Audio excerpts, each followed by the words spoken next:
Vous avez déjà entendu le mot émotion, le mot affect dans les deux conférences précédentes. Il y aura question de ça. On n'a pas utilisé le mot pathos. On n'aime pas utiliser le mot pathos. Baudelaire disait, en parlant d'Edgar Poe, qu'il y a dans l'histoire littéraire des êtres dont une destinée fatale est dessinée sur le front. Il y a aussi dans l'histoire des mots cette sorte de malheur. Et cette sorte de malheur a frappé le mot pathos.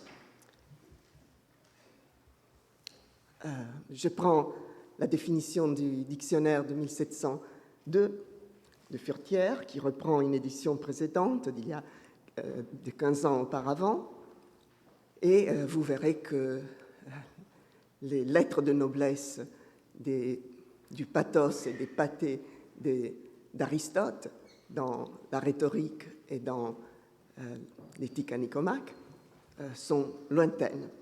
Pathos, substantif masculin. Ce mot est grec et signifie passion. Il ne s'emploie que pour signifier le mouvement que l'orateur excite dans les auditeurs et n'est en usage que dans la conversation et dans le comique. Ça va mal, hein? Il y a bien du pathos dans ces discours. On reprend la définition de l'Académie. Et après, le comique arrive, c'est Molière, hein, avec les précieuses ridicules et cette allusion à Aristote avec le pathos et lithos, ethos et pathos. Ça va mal encore dans les années 70, très mal. Dans la bataille, comme disait Julia Kristeva, de la raison contre l'émotion et dans la bataille du modernisme contre les émotions. Et regardez, dans le dictionnaire Larousse de 1976, on reprend tout ce que j'ai lu dans les dictionnaires précédents de Furetière et on ajoute quelque chose, une citation, entre guillemets. C'est de Sodome et Gomorrhe de Proust. C'est Brichot qui parle. J'ai lu ces illusions perdues dont nous vous parlez, baron Charlus, en me torturant pour atteindre à une ferveur d'initié. Et je confesse en toute simplicité d'âme que ce roman feuilleton, rédigé en pathos, en galimatia double et triple, m'ont toujours fait l'effet des mystères de Rocambole, promus par inexplicable faveur à la situation précaire de chef-d'œuvre. C'est donc Brichot qui parle, mais ici il y a la cruauté de la citation coupée du contexte, parce qu'auparavant il y avait le baron justement qui disait au narrateur « Comment vous n'avez pas lu Les Illusions perdues? Mais c'est magnifique, il faut lire ce texte. » Alors je crois qu'aujourd'hui, dans le Barthes que je suis en train de revisiter, et aussi avec mon intérêt pour les émotions, je voudrais vous dire qu'il y a chez Barthes du Charlus et du Brichot. L'un après l'autre, les deux à la fois, les deux séparément. Peut-être ce que je voudrais vous dire pourrait être résumé de manière simple par un parcours chronologique. Il y a un premier Barthes qui est contre le pathos, comme il faut le faire au nom de la raison et au nom du modernisme. Et il y a un dernier Barthes qui est pour le pathos. Nous avons tous en tête ce roman du pathos, le pathos qu'il faut reprendre, réhabiliter, comme disait Julia Kristeva. Mais ce n'est pas bien, cette chronologie. Je voudrais faire un peu ce que Georges Didier Berman a fait, un travail de montage. Et je voudrais vous donner à ma parole la force de l'image photographique, du montage photographique et cinématographique, à savoir projeter en même temps dans vos yeux et dans votre esprit des temporalités différentes. Et alors, il y aura la temporalité de la durée, des changements dans la durée, le premier Barthes, le deuxième Barthes, le troisième Barthes, si on veut, le Barthes contre, le Barthes pour, le pathos. Mais il y aura aussi une temporalité qui est celle de l'imparfait, de l'habitude de recherche qui est dite par Barthes avec une métaphore à laquelle il recourt très souvent et très tôt, celle de la spirale, c'est-à-dire les choses reviennent, mais à un autre lieu. Et je voudrais aussi enchaîner cette temporalité violente, unique, du passé simple, qui est celle de la crise, du moment de la mort de sa mère, du deuil, de la conversion, de ce qui amène à la vita nova. Mais peut-être je dois faire un petit parcours, puisque je n'arrive pas à faire un montage cinématographique. Le pathos, oui, la raison a été toujours contre le pathos. Et je dirais que dans notre tradition française, qui est si marquée par le kantisme, cette peur du pathos perdure. Et je ne peux pas m'empêcher de citer Kant dans son Anthropologie, où il dit très bien que dans l'émotion, l'esprit perd l'empire de soi-même, l'émotion croît rapidement jusqu'au degré de sentiment qui rend la réflexion impossible, et l'émotion agit sur la santé comme une attaque d'apoplexie, la passion comme une phtisie ou une consomption. Vous voyez, c'est très très mauvais, c'est toute la tradition philosophique qui a gagné, c'est l'impérialisme kantien, contre lequel il y a deux autres traditions. Une magnifique du XVIIIe siècle, écossais et irlandais surtout, en langue anglaise. Hume, Burke, Hazlitt, mais avant encore, Hutchinson, Shaftesbury, et de l'autre côté, une tradition du XXe siècle qui a refusé le kantisme, qui est celle autrichienne du début du siècle, très influencée par Brentano, et qui trouve sa forme la plus parfaite chez Robert Musil, le grand écrivain autrichien du XXe siècle, du début du XXe siècle. Oui, ça va mal alors pour le pathos. Et Barthes participe de ce malheur, de cette destinée fatale du pathos. Et il le dit très clairement dans ses textes sur Brecht, au moment du grand enthousiasme brechtien, marxisto-brechtien, et il le dit très clairement, le moment de l'enthousiasme anti-occidental du théâtre des marionnettes Boraku, et je reprends quelques mots de son texte sur les sons d'écriture, donc sur les marionnettes japonaises. Il y a un contraste, le contraste entre le mauvais, qui est l'occidental, le pathos, le pathétique, et le bon, qui est le japonais, qui est le différent, qui est celui qui ne vit pas dans ce contraste. Sa fonction du théâtre occidental est essentiellement de manifester ce qui est réputé secret, le sentiment, les situations, les conflits. Les substances empoisonnantes du théâtre occidental sont dissoutes. L'émotion n'inonde plus, ne submerge plus, elle devient lecture, les stéréotypes disparaissent sans que pour autant le spectacle verse dans l'originalité la trouvaille. Tout cela rejoint bien sûr l'effet de distance recommandé par Brecht, plein modernisme, vous le voyez, qui fut le premier, il faut peut-être le rappeler, à comprendre et à dire l'importance critique du théâtre oriental.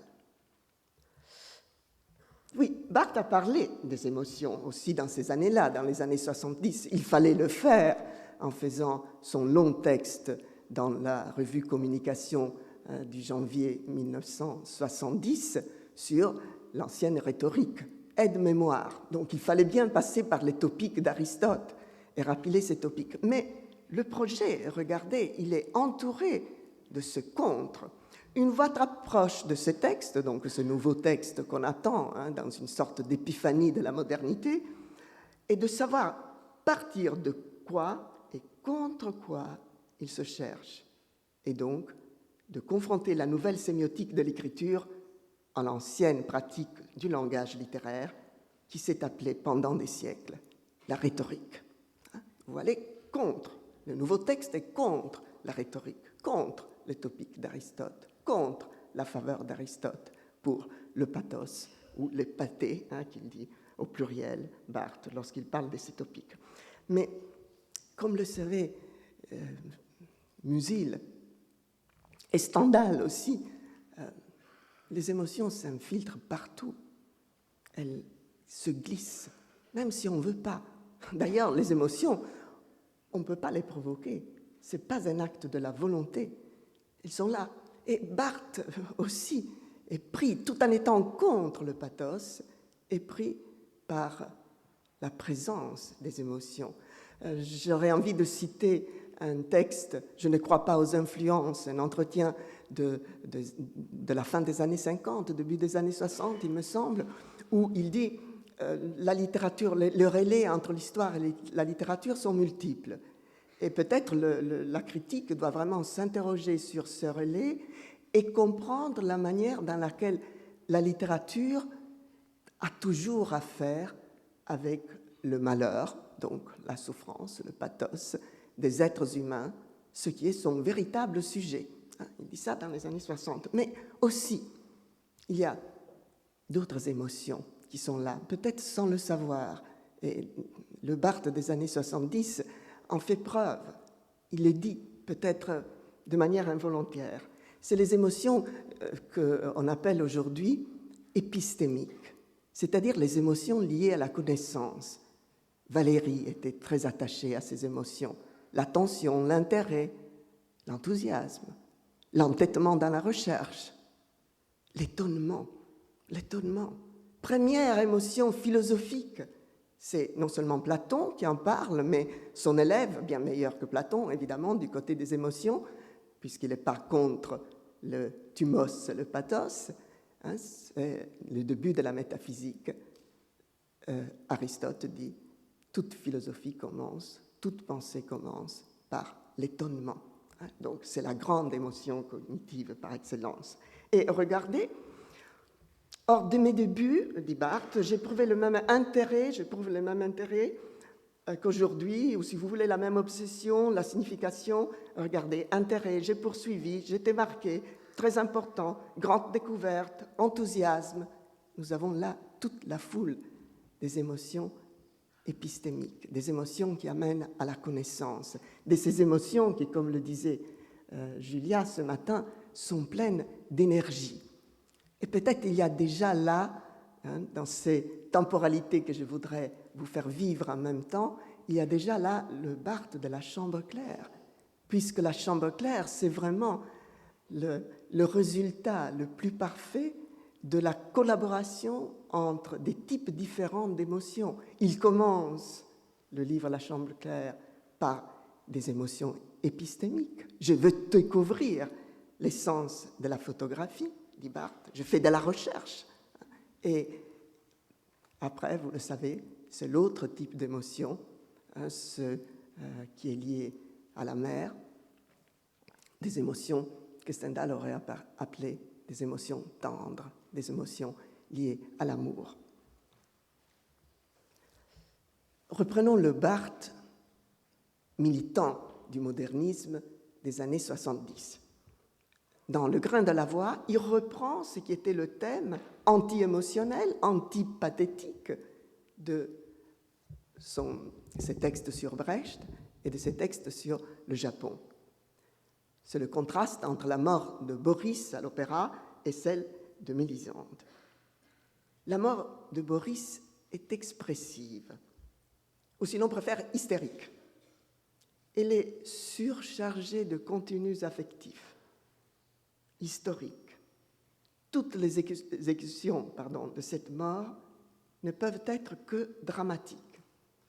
C'est le triomphe du phénotexte, l'étouffement de la signifiance sous le signifié de l'âme. Mélisande, au contraire, ne meurt que prosodiquement. Le pathos, c'est-à-dire, selon Aristote, pourquoi pas, la passion telle que les hommes la parlent, l'imaginent, l'idée reçue de la mort endoxale. Mélisande meurt sans bruit. Entendons cette expression au sens cybernétique. Rien ne vient troubler le signifiant, et donc rien n'oblige à la redondance. La mort de Mélisande émeut, entre guillemets, et entendez après, cela veut dire qu'elle bouge quelque chose dans la chaîne du signifiant. Vous voyez, on a reconnu les émotions, mais entre guillemets, dans cette horreur du pathos et de l'émotion, et modernisme oblige, la critique littéraire, les théories sont comme nos vêtements. On retrouve dans les photos de vêtements d'il y a 20 ans, et ça nous fait un peu étrange. Et là, vous voyez le vêtement critique ressenti, important et juste de ces années-là, à savoir, pour justifier l'émotion, puisqu'on ne peut pas parler du pathos, on ne peut pas tomber de ce côté-là, il faut bien dire que quelque chose bouge dans la chaîne du signifiant. Phrase assez mystérieuse, je défie quiconque à expliciter véritablement qu'est-ce que ça veut dire. Mais cette tension-là, elle est bien une tension connue par la littérature, et par la littérature du XIXe siècle, une certaine littérature du XIXe siècle qui s'est insurgée contre le côté larmoyant de Lamartine. Nous reconnaissons Flaubert, Stendhal aussi avant, et Baudelaire. Tout le projet est celui d'avoir le sentiment sans le sentimentalisme. Mélisande meurt, elle émeut, sa mort émeut, mais il n'y a pas de redondance. On aurait envie, en reprenant le dernier article de Barthes laissé dans sa machine à écrire sur Stendhal, on échoue toujours à parler de ce qu'on aime, et on aurait envie de voir là la lutte stendhalienne contre le style redondant, boursouflé, selon lui, de Chateaubriand et de Madame de Staël, qui dit plein de fausseté. Dans une belle image du Barthes par lui-même, il y a la famille sans le familialisme. Et au fond, ici, tout le projet devient de plus en plus le sentiment sans le sentimentalisme. Et le moment de vérité arrive. Nous sommes en 1978, nous sommes après l'année tragique 1977, nous sommes dans la Vita Nuova, et c'est dans longtemps je me suis coché de bonheur, un des textes les plus nouveaux de Barthes, que ce moment de vérité arrive. À supposer qu'on accepte d'en faire une notion analytique impliquerait une reconnaissance du pathos au sens simple, non péjoratif du terme. Et la science littéraire, chose bizarre, reconnaît mal le pathos comme force de lecture. Et évidemment, aujourd'hui, les choses ont changé. Une des choses qui intéresse le plus, une certaine tendance, the emotional turn, dire les anglophones, d'aujourd'hui en philosophie analytique et en critique littéraire, ça commence aussi, c'est justement de s'interroger sur les effets de lecture. Et en s'interrogeant sur les effets de lecture, comme en s'interrogeant sur les photographies et l'émotion que la photographie suscite, on ne peut pas ne pas s'interroger sur les émotions que la lecture nous donne. Et voilà que Barthes y est en plein. Je ne parle pas ici d'une œuvre, mais d'un bouleversement. Ce bouleversement a pour moi son sommet à la mort du prince Bolkonsky, au dernier mot qu'il adresse à sa fille Marie, à l'explosion de tendresse, mot stendhalien par excellence, qui sous l'instance de la mort déchire ces deux êtres qui s'aimaient sans jamais tenir le discours, le verbiage de l'amour.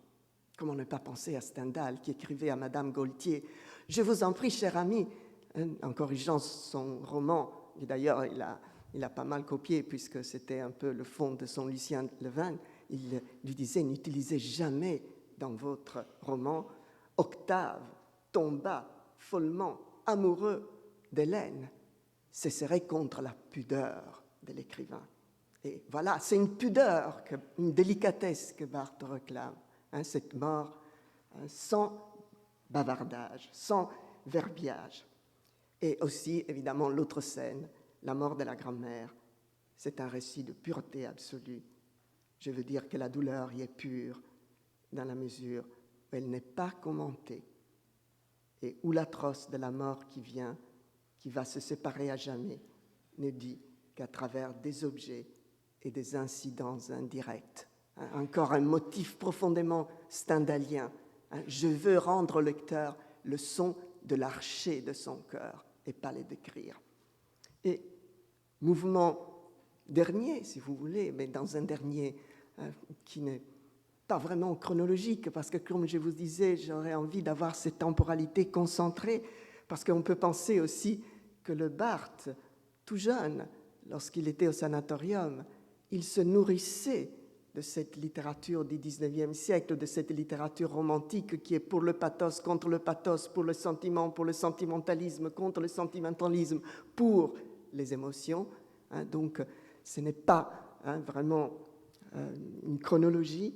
Voilà que Barthes a le courage d'une autre modernité, de la modernité de la passion, non seulement pour l'œuvre, comme vous le voyez ici, de ce bouleversement de l'œuvre, mais la passion aussi pour les auteurs, et pour les auteurs qu'on voit, pour ainsi dire, dans la faiblesse même de la chair et du corps, c'est-à-dire les auteurs qui meurent. Et je le contraste comme, si vous voulez, une image à l'Eisenstein, contraster l'obvi et l'obtus entre ce qu'il dit en 1954 dans son article sur Brecht. Notre art traditionnel, romantique, bourgeois, réaliste, sur ce point, c'est tout la même chose, veut essentiellement engluer acteurs et spectateurs dans une même vision psychologique du rôle. L'idéal pour lui, c'est de supprimer tout recul entre le personnage, son interprète et son voyeur. C'est un art de la participation totale. Horreur. Mais regardez, avec le neutre, les derniers cours, parmi les derniers cours de Barthes, lire l'auteur mort est pour moi vivant, car je suis troublé, déchiré par la conscience de la contradiction entre la vie intense de son texte et la tristesse de savoir qu'il est mort. Je suis toujours triste de la mort d'un auteur, ému par les récits des morts des auteurs, Tolstoï, Gide. Le parcours, vous voyez, l'entêtement fait des retours dans la spirale, et le retour ultime sera ce voyage dans la jubilation mystique qui est si important dans la préparation du roman.